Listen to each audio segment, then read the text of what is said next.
आजची सर्वात मोठी बातमी लाडक्या बहिणींसाठी, त्या बहिणींसाठी ज्यांनी KYC दुरुस्ती केलेली आहे. तुम्ही पण केली का दुरुस्ती? आता हे दुरुस्तीचं ऑप्शन फक्त त्याच लाडक्या बहिणींना आहे की ज्यांचे मागील हप्ते थांबलेले आहेत. ज्यांना रेग्युलर महिन्याचे हप्ते चालू आहेत त्यांना काही टेन्शन नाही, परंतु ज्यांनी चुकीची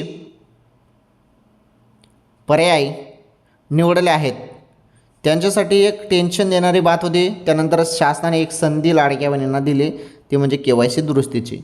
31 मार्चपर्यंत तुम्हाला दुरुस्ती करता येणार आहे. जरी अजूनपर्यंत तुम्ही तुमचे मागील हप्ते थांबलेले असतील आणि तुम्ही KYC दुरुस्ती केली नसेल तर 31 मार्चच्या पहिले तुम्ही दुरुस्ती करून घ्या.